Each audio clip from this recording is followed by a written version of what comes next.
Today we're going to do a review on the Wiiyii heads-up display. We're going to unbox, see what it comes with, and then we're going to take it outside to the car, see how it works. Alright, let's take a look and see what it comes with.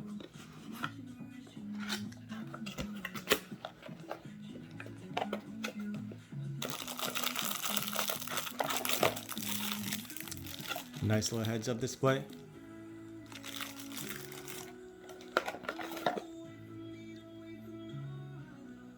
Looks like the USB cable along with a charging port.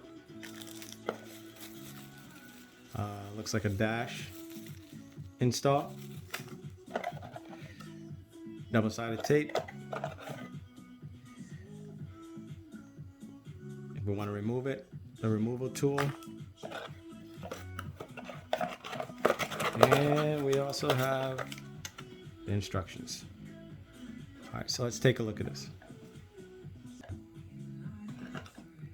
Also looks like it comes with a screwdriver.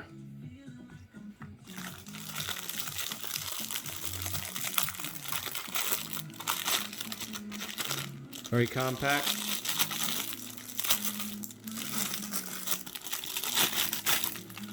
Already has double-sided tape on the bottom. Nice display screen. 3 buttons. I'm going to learn about that in a little bit. And appears to be our insert.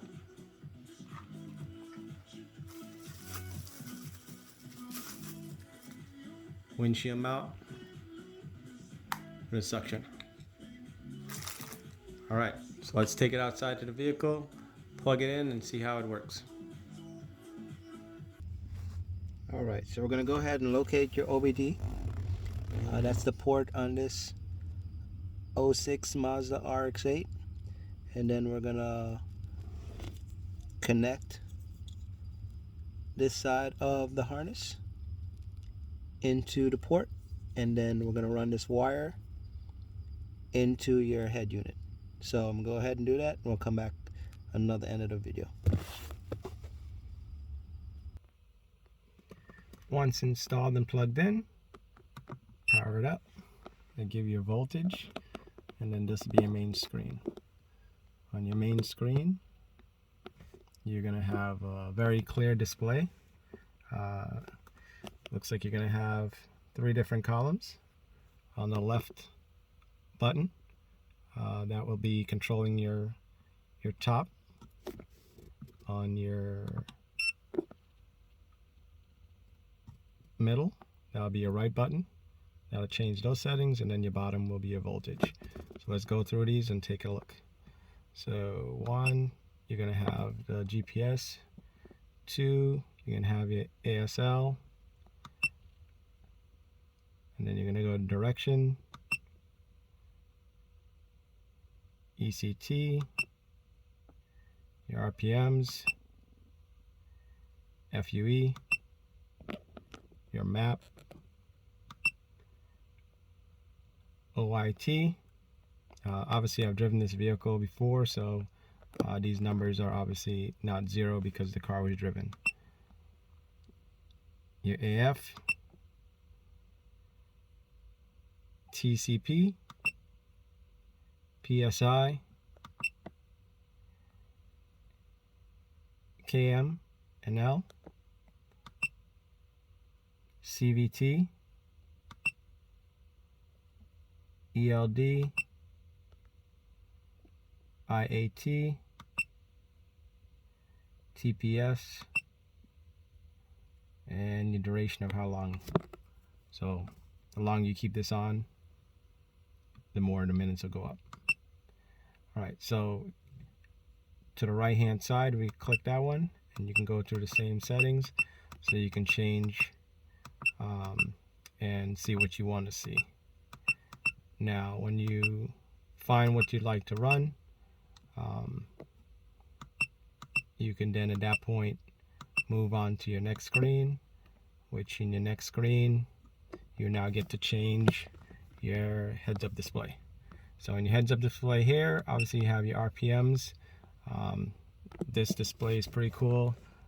camera doesn't do it justice, but this is more like the Huracan Lamborghini setup. Here's another display. So obviously some cars your RPMs are going to be off. This one here, in this screen, you actually have more. As far as your settings go, you actually have more. Instead of 3, you have 4. But depending on your car, if your RPMs are not that low or high, that's something to keep in mind. In this particular one, this screen, you have it a little different. Your RPMs are set differently, and they have your turbo on that one. Here's your Huracan setup again, or Lamborghini setup, and then PSI down in the bottom with your direction of which you're going. This car that I'm in has a tachometer of 10,000, so my red line starts where this red line ends. Here you can just, if you don't want to have those features, you want to go on your actual stock one. Here you have just your boost and your mile an hour along with direction. And then in this screen, if you don't want to have any of that tachometer stuff, in killing your whole display, now you can see everything digital readout. So there you go. Here you have a 0 to 60. So if you want to do a 0 to 60 acceleration, you could do it. Probably one of the best bangs for the buck in the market right now. I'll attach a link in the description so you can see where I got it from. Very inexpensive for what it does.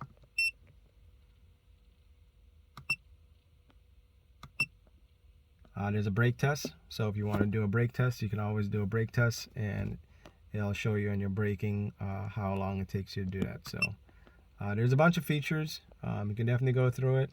Like I said, there's definitely a good amount of stuff. I've driven the vehicle so you could see what that looks like. So now we're back to the main screen. So I'm going to start the vehicle and then show you what that looks like.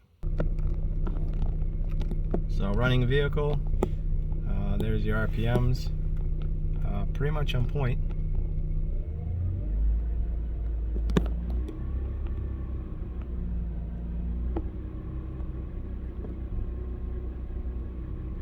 Looking at where I'm at down here, looking to where I'm at there, pretty much very, very similar. So it appears to be pretty accurate. Oil temperature, very important. So for a lot of you out there that are looking for a digital readout, if you're analog as myself with coolant and oil, this will be something for you to really consider. As you can see, like I said, you can go through your features, take you back to that screen that has all of them. So I'm obviously not moving at the moment, but it kind of gives you an idea of what's out there right now.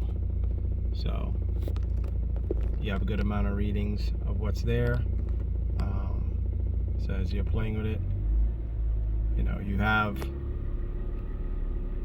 a good idea of what's happening with your vehicle. Volts are pretty much dead on. This is great for a lot of vehicles who don't know if your alternator is about to die. This is a good warning before you get to that point. So there you go. But like I said, for the money, it's great. There's even a clock on the bottom end. I'll definitely keep an update on this and do a review, you know, a couple months into it and see how well it holds up. But like I said, it is a great feature. It has a lot of stuff in it. It adds a great value to a vehicle as far as keeping maintenance down. So I would definitely consider buying this item if you're a person that is worried about a few items on your vehicle and wanting to monitor it at a low cost or good budget price. Thank you for watching. Stay tuned, like, subscribe, and share.